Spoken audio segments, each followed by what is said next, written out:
What's up, everybody? This is Danny Thompson for the Around the Association podcast, and this is the post-draft, post-mortem edition of the podcast today.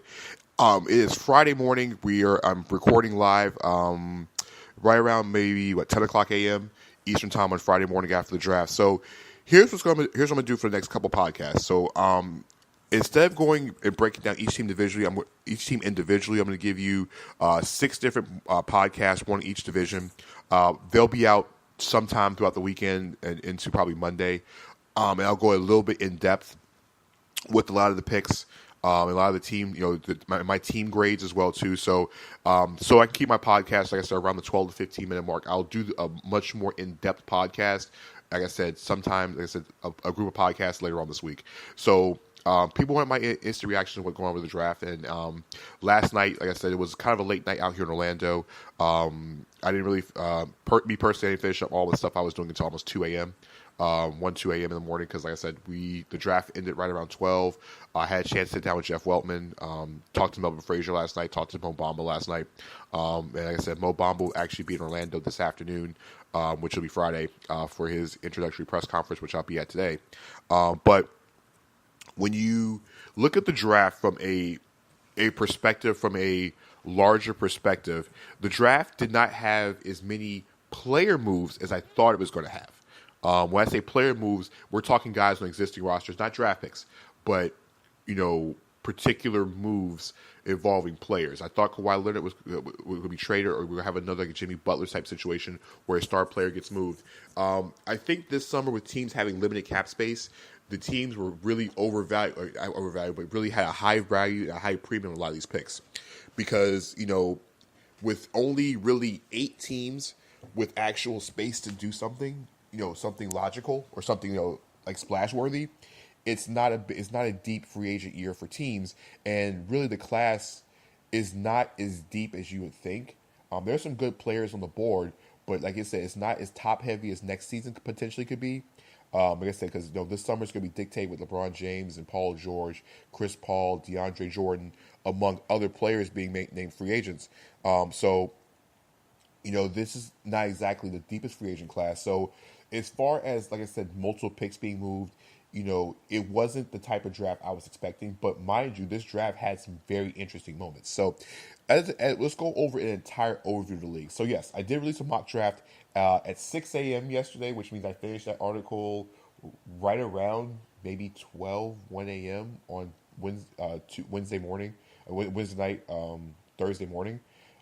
So yes, I was one of the people in the country that did pick Michael Porter Jr. at the second pick of the draft. Now, when I was doing the mock draft, I'm not going to make excuses for it, but when I did the mock draft, Michael Porter Jr. was in play with the Sacramento Kings, but it started leaking out early day yesterday into last night that the back was a lot worse than people thought it was. There was one report saying there was a potential for Michael Porter to have a second back surgery, which would keep him out the entire season. There are other reports that just had him as listed as a medical red flag. At that point, if you've watched enough of sports, doesn't matter whether it's football, basketball, soccer, bats, fishing, or badminton, if someone has a medical red flag is listed on the medical report, you're supposed to pass. So I had Michael Porter Jr. as second overall pick of the draft. Like I said, he was being considered up until, like I said, early Thursday, when it came out that it was just down to Doncic and down to Bagley, and the Kings eventually picked Bagley, which was the smart pick. And so, yeah, I had Porter Jr. at 2. And basically, at that point, when Porter was not taken at 2, the tumble for Porter slide and my mock draft basically was blown up at that point. You have to give Mark Stein a lot of credit. For those who don't follow NBA Twitter, Mark Stein is the reason why Woj and Shams went through and started breaking picks, because they had the agreement to keep the peace treaty and not releasing picks until Mark Stein basically started beating the ball to the punch. Once Mark Stein did that, I'm not going to say Mark Stein is the official reason why they did it, but if you go through the timelines, it was pretty hilarious. And give a shout out to Woj for the way he let the teams know how they felt about certain players, because it was completely epic through social media last night. But let's go back to the draft. The number one overall pick was DeAndre Ayton. Like I said, we all know Ayton was going to Phoenix. That was pretty much a foregone conclusion for most of the week. I don't think that was changing at any point in time. Ayton is still a phenomenal basketball player, and he's going to bring a lot to Phoenix on the table. Like I said, very good rebounder, of low post scorer, and the guy wants to be there, play his high school ball out in the area, play his college ball in the area. So it's a very, very solid pick. Like I said, Bagley went 2 to Sacramento. 3 was where we had the first move of the night. We had Ricky Root, the Dallas Mavericks and the Atlanta Hawks swap picks and players.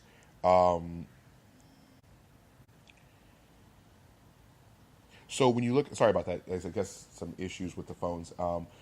So when you look at the Atlanta Hawks and the Dallas Mavericks in their trade yesterday, the Hawks worked out Trae Young early part of last week, the week before, and they were enamored with Trae Young. Trae Young, and like I said, when he worked out in Orlando, I think the consensus here was he was enamored. He enamored this entire franchise. Atlanta now drafting Trae Young.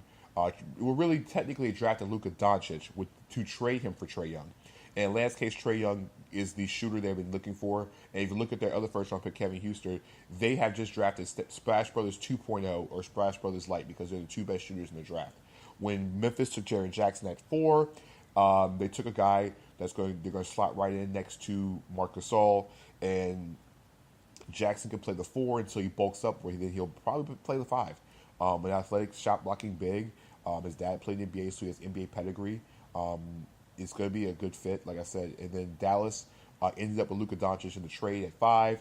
Doncic will come straight up right in from the very beginning, and he's going to cause a superly huge impact in Dallas. He's going to learn under Dirk Nowitzki. He is going to be a star. The kid knows how to play the game. You're going to question the athleticism, but he is a phenomenal talent. Probably the smartest basketball IQ in the entire draft. 6 was the Magic and Mo Bamba. I did discuss this on a Locked On Magic podcast last night, which was released today. Big shout out to my friend Phil Rockman Rice, Zach Oliver. We kind of went over things in detail from the Magic perspective. But Magic fans, I know they're a little confused about what happened last night, and I'll go into further detail about that later on. But it was the right pick. Listen, Bamba has an athletic. He has an elite skill right now, which is blocking shots. And if you have an elite skill already, it helps. Yes, it's not going to help the scoring. Yes, it's not going to help the perimeter. Yes, the team has Nikola Vucevic and Biyombo and Ken Birch and all those guys in the front line. But let me tell you this now, Mo Bamba can play. And that's what the Magic want. And him and Jonathan Isaac are going to be a terror lengthwise. 7 in the draft was Chicago Bulls, took Wendell Carter. Obviously, it was the perfect pick, the safe pick. Carter's going to step right away. Remember, with Robin Lopez being a free agent, he's going to free agent next year. He's going to learn the post game from a guy who knows how to play in the low post. Robin Lopez, a guy who hustles. Wendell Carter is a good version of that. It reminds you so much of Al Horford. He's a good fit next to Lauri Markkanen, and he's not as bad of a rim protector as people make him out to be. He's actually pretty solid. 8 was the Cleveland Cavaliers taking Colin Sexton. Sexton's going to be a guy who can drive to the basket. Basically, what Colin Sexton to me is a better version of George Hill. A very good upgrade from George Hill. He just doesn't have the shooting ability, but he's a young Russell Westbrook type player. He's a bull in China shop, goes to the rim, plays hard, can defend. Questionable shooting. And remember, he wasn't much of a playmaker at Alabama because of the fact that he had to score so much. But Sexton's going to be good. And even if Cleveland does not have LeBron James next year, Sexton's a good piece to start going forward. The Knicks were taking Kevin Knox at 9. Why Knicks fans booed Kevin Knox? Because Michael Porter Jr. is on the board. But Knicks fans, get this correctly. With Kevin Knox, you have a guy who can play right now. Michael Porter's a guy that you're really trying to hit the fences for. It makes sense. Kevin Knox reminds me of Tobias Harris, a guy who can get you 16, 17 points a game, do it quietly. And he's, like I said, he's okay rebounder, not much of a playmaker, but like I said, he's something he wanted to show more of because Kentucky, they have guys that do so many different things. Number 10 was Mikal Bridges to Philadelphia. Great story. Mom works the front office and the HR. She's HR manager. It was great. The kid was playing at Villanova. He's from Villanova. He's in Philadelphia. That's great. But guess what? 30 minutes later, he was shipped to Phoenix for Zaire Smith, an additional first-round pick in 2021, which is the Miami Heat's first-round pick. Zaire Smith goes to Philadelphia, a guy that's very versatile, a guy that can play a couple different positions, is superly athletic. Not sure if he's going to... Outside shooting is a little bit questionable, but the kid is an athlete. The kid could be a baller. Getting the 2021 first-round pick is just another way of Philadelphia saying, hey, we're still trusting the process. 11, which was Charlotte, which was Shai Gilgeous-Alexander. 6'6" point guard, longest length of the draft. Wanted to be in Charlotte. Guess what? He lasted. He lasted in Charlotte just as long as just with enough time to realize he was being traded to the Clippers, the team who needed a point guard because Pat Beverly's coming off an injury, and at that point they haven't found their future replacement for Chris Paul. Now they have him. Alexander, the guy who was SEC tournament MVP, is extremely long, can defend, and remember he got key buckets down the stretch for Kentucky in the SEC tournament run. Charlotte then picked at 12, picked Miles Bridges. Bridges was a tweener, should have been a lottery pick last year. Didn't do too much more different this year than he did last year. He steps into Charlotte as a tweener, a guy that kind of has a power forward mentality, but in a small forward body. Super athletic, can rebound, averaging over 8 rebounds a game at Michigan State. Will he fill that small forward role? Charlotte hasn't had wing scoring in years, so really, they're going to get a guy that can do those things. Charlotte did acquire 2 future second-round picks just for moving back one spot to get the guy they wanted anyway. Clippers at 13 passed on Robert Williams, which is another guy who started sliding. Slide down the board. We'll get to him in a second. Drafted Jerome Robinson from Boston College. Robinson is a scorer. I mean, this guy averaged over 20 points a game. Was second behind Marvin Bagley for ACC Player of the Year. The guy can get buckets. So really what the Clippers did was they revamped their entire backcourt. Jerome Robinson is going to push Austin Rivers from day one. You could see both those guys, Alexander and Robinson, in the backcourt together pretty soon in LA. And it's a very, very good start. Maybe they didn't draft Robert Williams because maybe they try to bring back DeAndre Jordan. We'll see.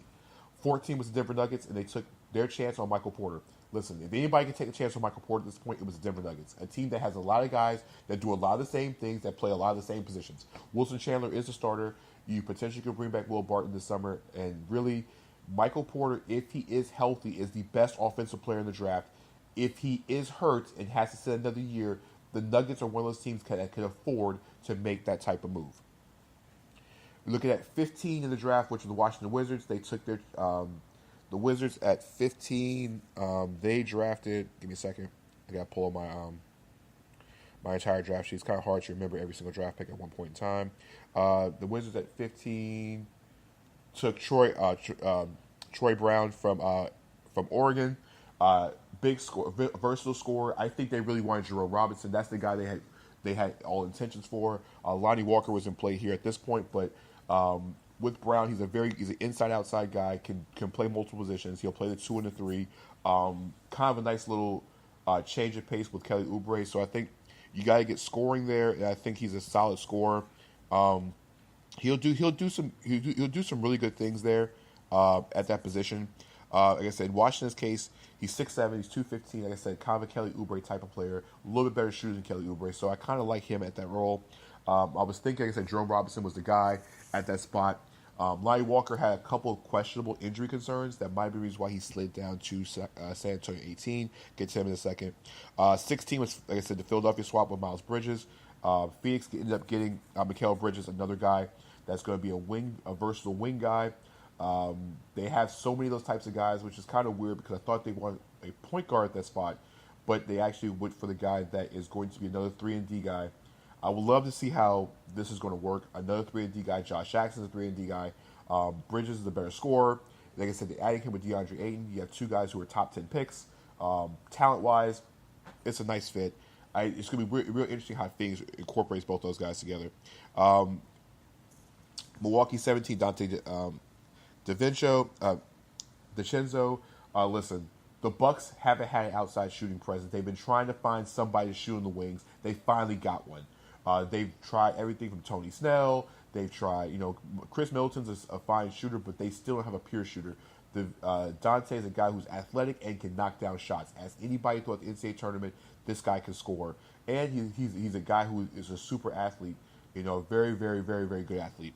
Like I said, and the Bucks are a team that has a team full of athletes, and now Mike Budenholzer can hone these guys in.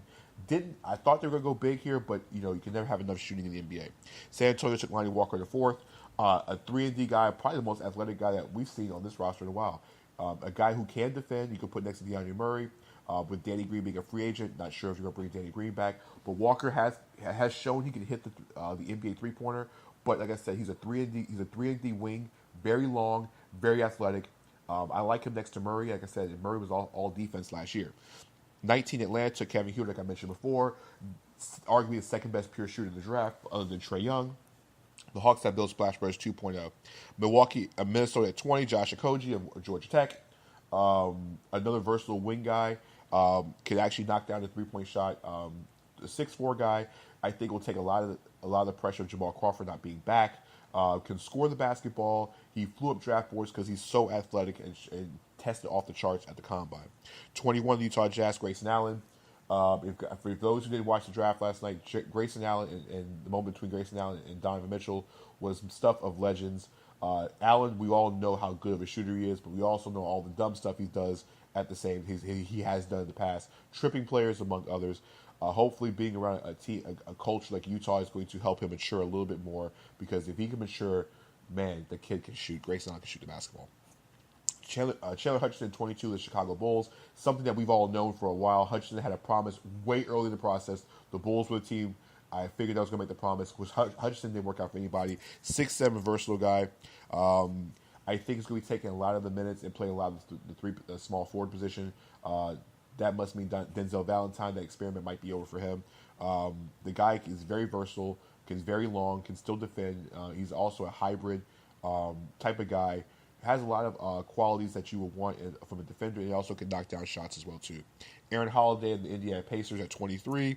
Holiday is a guy who can play off the ball. He's going to learn a lot from Victor Oladipo and Darren Collison. Those are two guys that he's going to learn next to. He'll get a lot of experience playing there. Not exactly quick as his brothers are, but he might be the better scorer potentially of the three between his brothers Justin and Drew Holiday. Even though both, I forgot which one had the struggling putting the hat on the draft last night. 24 is India as the Portland Trail Blazers. Anthony Simons, high schooler from the Orlando area, went to IMG Academy. I watched him work out. I had a chance to speak with him in the pre-draft process. And when he was working out for the Magic. The kid has a lot to prove. He didn't play college ball. Was supposed to be part of Louisville. Was recruited to Louisville. Left because of the whole Rick Pitino situation. The kid, we don't have much film on. He's a very, very hard worker. He's a combo guard. Has a lot of Monte Ellis type of feel to him. Monte Ellis is not a bad player. You look at Monte Ellis towards the late part of his career, a guy who can play both guard positions, a guy who can score the basketball, and can actually handle the ball better than what he is. He's a 6'4", 180. Like I said, has a Monte Ellis type of feel to his game. 25, the LA Lakers took Mo Wagner, versatile big guy from Michigan. Wagner basically made his impression in the NCAA tournament by bullying people as Michigan made their way through the NCAA tournament. An inside-outside guy, 6'11", can play Luke Walton's system because he can shoot the basketball pretty solidly. And the team doesn't have any bigs. Like Julius Randle is a free agent, and Brook Lopez and Julius Randle are free agents. So it was a nice little, I guess, a cover fit in the situation. Thought the Lakers were going to go guard. DeAnthony Melton was a guy I thought they were going to take at 25, but they ended up taking Mo Wagner. Landry Shamet, the Philadelphia 76ers, were at 26. Shamet is going to be a guy who's a heady guy. Reminds me a lot of Fred VanVleet. Wichita point guards have always been this type of long, athletic defenders. Shamet can actually shoot the basketball. The Sixers have got a guy who now can shoot the basketball. Zaire Smith is an athlete, and now Landry Shamet can shoot the rock. So I love what the Sixers did with that pick, because it's a guy who can play the point guard position, a guy who can shoot the basketball. He has size. Like I said, J.J. Redick is a free agent, and we're not sure about T.J. McConnell, but the Sixers have a guy who can shoot the basketball and will fit Brett Brown's system very well. 27, Robert Williams. Like I said, Robert Williams slid down the draft boards due to concerns of his motor. The guy can rebound. The guy is athletic. The guy can block shots. Perfect fit for the Celtics. He's not going to come in and start right away, but he's going to learn the Celtic culture. If people have questions about the motor, if anybody's going to get the motor out of him, it would be my man Brad Stevens out in Boston. 28 was the Golden State Warriors, a team that needed more help on the wings. Jacob Evans, the guy who can defend, was one of the all-time leading scorers for Cincinnati. Very tough nosed, guy who's going to learn in this NBA system how versatility is key. He can play the 2 and the 3. He'll get some playing time. Like I said, he's just going to be one of those guys that kind of like a Jordan Bell, guy that just scraps around and just is going to make a name himself as a scrapper. Not sure about the whole situation with Pat McCaw coming back from his back injury. And like I said, the Warriors always can use depth. And really, a big would have been nice, but really, When did they ever use big man out in Golden State? Brooklyn at 29 took Dansky Musa, a pure scorer from Croatia. The guy 6'9". I mean, he's a skinny guy, can knock down shots. Was really technically at one point considered a late lottery pick. Slid down due to concerns about about his body size and strength and those things. But one thing he can do, he can shoot the basketball. And for one thing, the Nets have always been doing, the Nets hire guys who can shoot the basketball. Remember, the Nets were the NBA's second most the second NBA in 3-pointers attempted. So Musa, a guy who can shoot from long range, should have plenty of chances to bomb away. Has a lot of Bojan Bogdanovic. Now we're not talking about the one from Sacramento. I'm talking about the one from Indiana. The Indiana Bogdanovic. He can shoot the basketball. He has a lot of his type of qualities. And the last pick of the first round was Amari Spellman from Villanova. Another one of the guys who actually had 100 blocks, 100 3-pointers this year, or 50 and 50. I can't remember what the exact number was, but he was the only guy in the country to do that. A 6'9" guy that actually can stretch his range out to the 3-point line, and also really because he can shoot the basketball as a big, he actually can help out with John Collins being more of a low post threat, and they both can be interchangeable. So that's my thoughts of the first round. So like I said, there were some moves made, trades made. Really, from an overview of the first round or just the draft in general, there was a lot of moves in the second round. The Pistons made some really, really good moves in the second round, which I'll get to when I go into the Pistons podcast. We'll go into the Central Division podcast. But the Pistons made some solid moves, picked up some really, really good players in the backcourt in the second round. But really, if I can really say if there's any winners in the draft, you have to say the real winner of the draft. To me, it was Luka Doncic, the Dallas Mavericks. The Mavericks have got their star player. Mavericks, Dallas has got the guy that they're going to be building for a very, very long time with. Sacramento got the pick right. They picked Marvin Bagley. I think Doncic is going to be a stud. I just didn't think I didn't know how that fit with him and De'Aaron Fox was going to work. I also give. Was it Charlotte? Charlotte actually did good in the draft because they moved back down one spot, got 2 second-round picks for it. Teams that I really question, I think Denver, we're going to say, is a question mark because I said Michael Porter Jr. is back. We don't know what's going to happen. And really, in the last couple of drafts, you've got good value at those picks, between 10 and 20. They've always been good value players. And to take a guy with a humongous injury concern is a bit of a risk. So that's one thing. Another guy that is going to be, I think one was Lonnie Walker going to San Antonio. Listen, if anybody's going to get the best out of Lonnie Walker, it's going to be Coach Pop. Pop is going to love this kid because he's so athletic, and as long as Lonnie Walker keeps his head in the game and stays focused, he is going to be he's going to be a very, very solid steal at 18 for the San Antonio. I think the other steal in this draft was Robert Williams at 27. If the Celtics can get it out of him, I think that Brad Stevens can. And the other one I do like is I had one more on my board. It was Grayson Allen to the Utah Jazz. Listen, the Jazz lost Rodney Hood. The trade early in the season, Donovan Mitchell stepped in the role as being a starter. Alec Burks has really never shown his signs of health, and Dante Exum is a free agent. Grayson Allen can come in and just learn the system and shoot threes. That'll be just fine. So, like I said, I'll be releasing podcasts over the next couple of days to go more in depth on the actual NBA draft and your favorite teams. At the same time, follow me on Instagram. Follow me on Twitter at NBADT29. Follow the O'Reilly Association webpage at O'ReillyAssociation.com, and also on Facebook at Around the Association Radio. So I'll catch you guys later on. Like I said, we'll discuss Mo Bamba and his press conference today, and like I said, I'll catch up with division stuff over the week, and we'll release them on the website. See you guys later. Peace.